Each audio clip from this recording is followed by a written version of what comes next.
Bom dia, boa tarde, boa noite, boa madrugada. Afinal, não tem hora para estudar, não é mesmo? E com a flexibilidade de horário de estudo que os cursos online nos permitem, vocês podem estar assistindo esse curso em qualquer lugar e horário.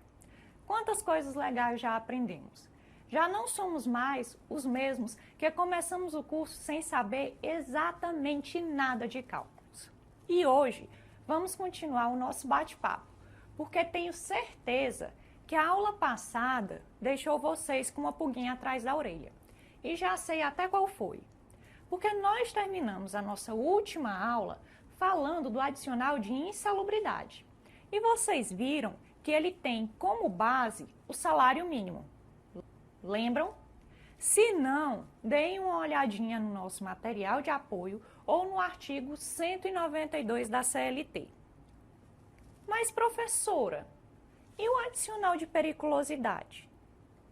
E o que é o adicional de periculosidade mesmo? Como a gente faz o cálculo? Calma, vamos responder a todas as perguntas de vocês. Primeiro, eu tenho que informar a cada um de vocês que o adicional de periculosidade é um adicional pago ao trabalhador que é exposto a perigo real de vida. Caso vocês tenham dado uma lida na NR15, que se refere ao adicional de insalubridade, viram que o mesmo corresponde ao adicional de danos causados à saúde de forma progressiva, como, por exemplo, o ruído, que pode causar com o tempo a diminuição ou a perda da audição. Pois bem, no caso da periculosidade, o dano é um risco de vida mesmo, algo que pode vir a causar a morte do trabalhador. E esse adicional é pago aos trabalhadores que desempenham atividades em contato com energia elétrica, explosivos, materiais inflamáveis e armas, por exemplo. Além disso, aqui encontramos outras duas diferenças em relação ao adicional de insalubridade. A primeira é que a porcentagem do adicional de periculosidade é de 30%. E a segunda é que ele não tem como base o salário mínimo, mas o real salário percebido pelo trabalhador. Então, estudantes, prestem muita atenção nas pegadinhas que os certames podem vir a apresentar em relação aos comparativos de adicional de insalubridade e de adicional de periculosidade. Ah, a periculosidade também tem uma NR só para ela, é a número 16, viu? Então, para fixar, vamos ver um exemplo? Vejamos o nosso slide 1.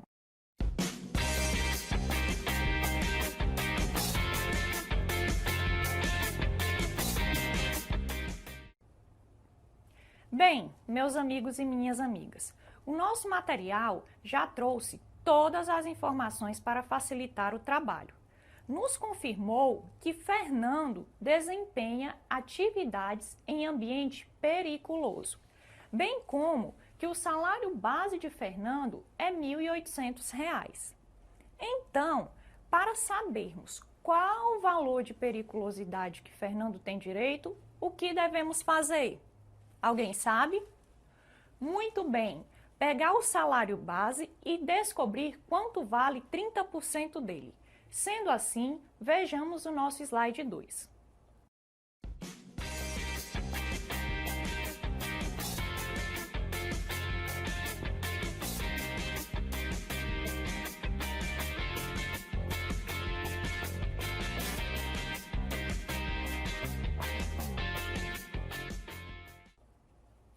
Ou seja, pessoal, além do salário de R$ 1.800, Fernando faz jus ainda ao adicional de periculosidade de R$ 540.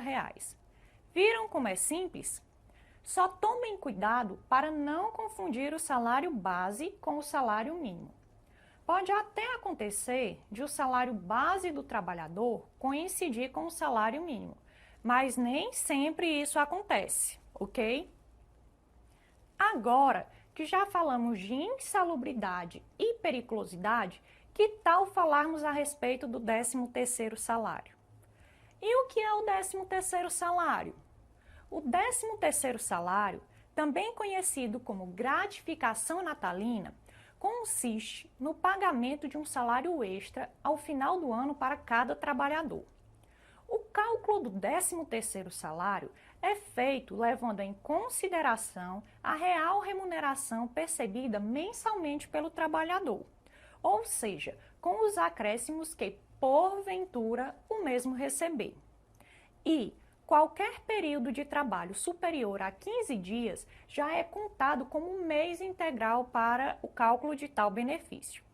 Entretanto, temos que esclarecer algumas informações para que vocês possam realizar o cálculo de forma correta. Porque vocês já sabem que quem trabalhou o ano inteiro vai receber um salário referente ao 13º, não é verdade? Mas e quem trabalhou só alguns meses? Como faremos o cálculo? Então, vamos raciocinar um pouco. Um ano é formado por 12 meses.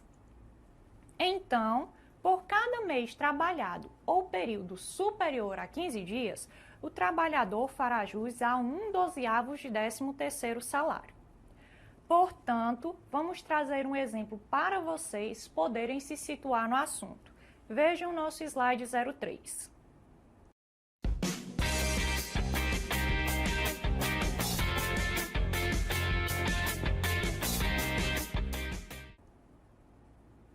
Notem que o nosso exemplo nos traz as informações que precisamos, ou seja, que Caio trabalhou 4 meses e que a remuneração dele corresponde à importância de R$ 2.400. Então, Caio fará jus a 4/12 do 13º integral. Confere? Vejamos o valor que será devido no nosso slide 4.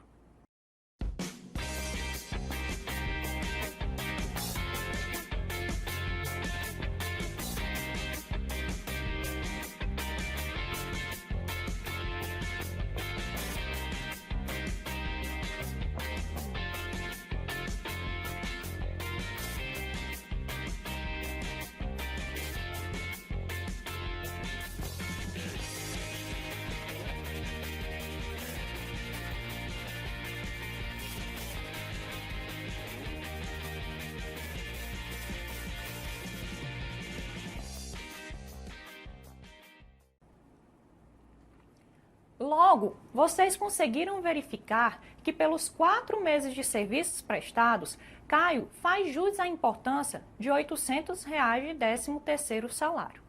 Como Caio não trabalhou o ano integral, dizemos que esse 13º salário é proporcional. Entretanto, se Caio tivesse trabalhado o ano inteiro, o 13º salário seria denominado de integral, pois comportaria os 12 meses. No nosso material de apoio, vocês vão ver ainda que o 13º salário pode ser pago de forma parcelada, bem como que há uma data máxima para o seu pagamento. E que tal aproveitarmos o ensejo e falarmos das férias? Pessoal, nós sabemos que após 12 meses de serviço, ou seja, um ano, todo trabalhador faz jus à concessão de férias. Afinal, ninguém é uma máquina e todos nós precisamos de um período para descansar a mente e o corpo. Via de regra, a cada 12 meses trabalhados, o trabalhador faz jus a 30 dias de férias. Ô, professora, e tem alguma exceção? Tem sim, meus amigos. Quando o trabalhador tem faltas injustificadas durante o período de 12 meses. A quantidade de faltas irá influenciar na quantidade de dias de férias que esse trabalhador fará jus. Vejamos o nosso slide 5.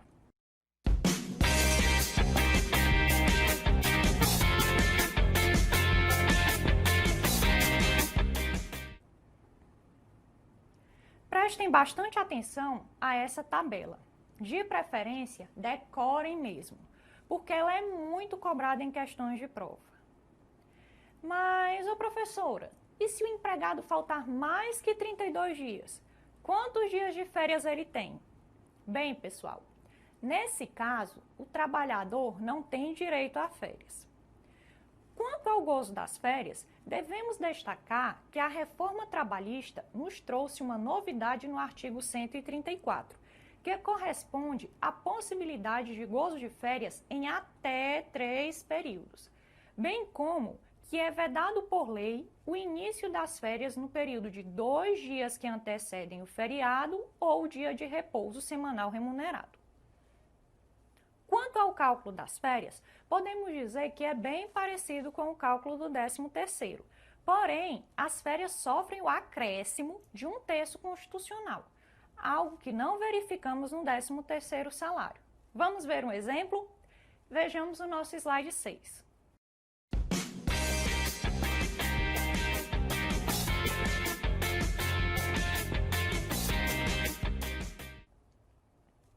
Notem que nosso exemplo nos trouxe informações bastante pertinentes, vez que nos apresentou a remuneração de Ana, bem como quantos meses foram trabalhados. Então, vamos ver como fica a primeira parte do nosso cálculo, que é super similar ao cálculo do 13º. Eis o que nos traz o nosso slide 7.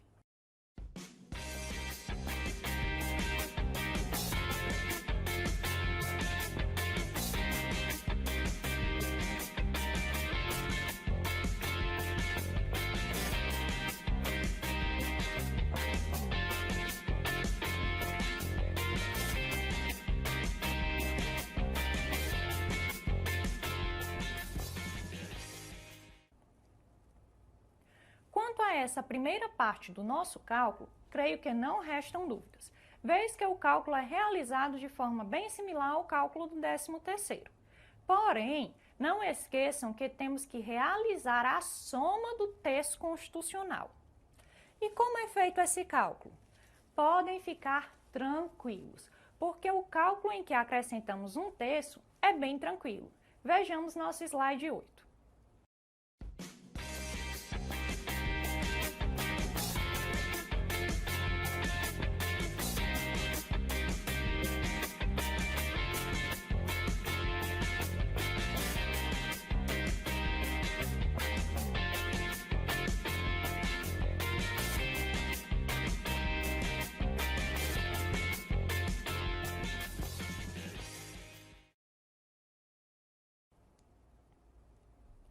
É de extrema importância que vocês não esqueçam que o terço constitucional é calculado em cima do valor que o trabalhador tem para receber. Além disso, se o empregador não respeitar o período concessivo de férias, ele terá que pagar tal valor de forma dobrada ao trabalhador. Não entenderam? Vamos supor que após realizarmos os nossos cálculos, verificamos que um trabalhador faz jus a férias acrescidas de um terço no valor de R$ 1.600. Ocorre que, por motivos totalmente alheios à vontade do trabalhador, essas férias não foram gozadas e tampouco recebidas. Nessa situação, o empregador terá que realizar tal pagamento de forma dobrada. Ou seja, ao invés de pagar a importância de R$ 1.600, terá que pagar a importância de R$ 3.200. Tudo bem? No nosso material de apoio, vocês terão a oportunidade de ver mais exemplos a respeito dos cálculos de férias e sugiro que busquem treinar a realização dos cálculos, pois quanto mais vocês treinam, mais fácil fica realizar os cálculos de forma correta. Devemos lembrar ainda que as férias são vistas como medida de saúde e segurança do trabalho, razão pela qual a legislação não permite que o trabalhador as venda de modo integral. Ah, professora, mas a situação do nosso país está tão difícil, muita gente nem viaja mesmo, porque o trabalhador não pode vender suas férias e ganhar um extra. Amigos e amigas, eu entendo perfeitamente a situação do nosso país, bem como que a nossa classe trabalhadora não goza de tantos privilégios. Entretanto, como já citamos anteriormente, as férias são mais que um luxo, são medida de saúde e segurança do trabalho e visam que o trabalhador possa descansar seu corpo e sua mente para que tenha condições de enfrentar mais um ano de serviço pela frente. O corpo ou a mente cansada não conseguem produzir de forma correta. A atenção de um trabalhador após grandes períodos de estresse diminui bastante, o que propicia a diminuição do rendimento, bem como facilita a ocorrência de acidentes de trabalho. Acidentes esses que podem chegar à ordem de fatais. Portanto, a nossa CLT só permite que o trabalhador venda apenas 10 dias de suas férias. Se não, vejamos o que nos apresenta o slide 9.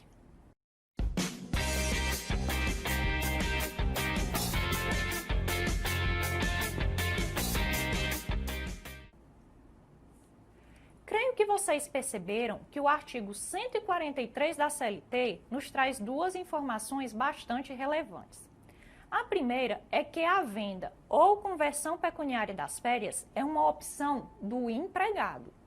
Logo, o empregador não pode forçar nenhum empregado a converter as férias em dinheiro. Obviamente que, com fins de ter um aumento na renda, grande parte dos trabalhadores acabam vendendo os 10 dias de férias previstos no artigo 143 da CLT. Mas isso não pode acontecer de forma forçada, ok? A segunda informação relevante que verificamos se refere ao fato de que o trabalhador terá que requerer esse abono ou venda com uma antecedência de pelo menos 15 dias do término de seu período aquisitivo. E esse prazo é justamente para que o empregador possa se organizar de forma financeira e assim possa arcar com os valores a mais que terá que pagar. Vale ressaltar ainda, meus amigos, que o período de gozo de férias, via de regra, é o período que melhor atende às necessidades do empregador. E isso se deve ao fato de que o empregador também não pode ser privado de sua mão de obra. Pois, se as férias fossem gozadas ao critério dos empregados, grande parte deles acabariam fazendo suas férias coincidirem com as férias escolares de seus filhos ou com as festas de final de ano, por exemplo. Ou seja, o empregador ficaria em uma situação bastante difícil, vez que teria seu quadro funcional bastante reduzido e acabaria tendo que arcar com inúmeros contratos temporários. Por fim, devemos lembrar que o pagamento do valor referente às férias deve ser feito pelo menos 2 dias antes do gozo das mesmas, e que os períodos superiores a 15 dias são contados como mês integral. Perfeito? E, para finalizar a nossa aula de hoje, que tal falarmos um pouco de aviso prévio? Pessoal, creio que todos vocês já ouviram falar no aviso prévio, não é mesmo? Inclusive, o aviso prévio está previsto no artigo 487 da nossa CLT. Entretanto, podemos definir o aviso prévio bem ao pé da letra mesmo. É o aviso que uma das partes, empregado ou empregador, dá à parte adversa com fins de que a mesma possa se preparar para o fim daquele contrato. Afinal, seria bastante prejudicial para o trabalhador não ter tempo de procurar um outro serviço. Assim como seria prejudicial ao empregador não ter a oportunidade prévia de realizar a contratação e o treinamento de um outro funcionário, ou seja, reorganizar seu quadro de funcionários. O prazo mínimo de aviso prévio que o trabalhador faz jus é de 30 dias e o prazo máximo é de 90 dias. Porém, a quantidade de dias de aviso não é uma escolha das partes, mas uma previsão da legislação que nos informa que o período mínimo de aviso é de 30 dias. E, por cada ano completo trabalhado, o trabalhador ganha mais 3 dias. Vale destacar ainda que o empregador tem o direito de decidir se o aviso prévio do trabalhador será trabalhado ou indenizado. Ou seja, caso o empregador não tenha interesse na continuidade dos serviços até o fim do prazo do aviso, o empregador pode realizar o pagamento do valor sem a necessidade de que o trabalhador continue com a prestação de serviços. cabe trazer para vocês uma dúvida comum dos colegas, e que se refere à situação em que o empregado arruma novo emprego. E assim, não tem como cumprir o aviso, que não é só um dever do empregador, mas também um direito. Ou vocês não lembram que falamos anteriormente que o empregador precisa de um prazo para reorganizar seu quadro de funcionários? Pois bem, nesse caso, como o empregado não irá cumprir o aviso prévio, o empregador tem o direito de descontar o valor do aviso. Ou seja, quando do pagamento das verbas rescisórias, o empregador poderá fazer o desconto referente ao aviso prévio não cumprido. Digo poderá, porque também pode ser uma opção do empregador não descontar o aviso, embora o possa fazer. O aviso prévio é devido ainda na hipótese de rescisão indireta do contrato de trabalho. Afinal, não podemos esquecer que a rescisão indireta nos apresenta as mesmas verbas de uma rescisão sem justa causa. E, para finalizar, lembramos a vocês que, quando do aviso prévio faz contrato finalizado por iniciativa do empregador, há duas hipóteses que podem ser verificadas no período do aviso. Vocês sabem quais são? Muito bem, gente. O trabalhador terá a redução de 2 horas na sua jornada durante o período de aviso ou poderá faltar por 7 dias corridos. Hipóteses essas que o legislador entendeu como uma possibilidade que o trabalhador terá de procurar uma nova colocação profissional. Por hoje é só. Encontro vocês em nossa 5ª e última aula. Forte abraço e até lá!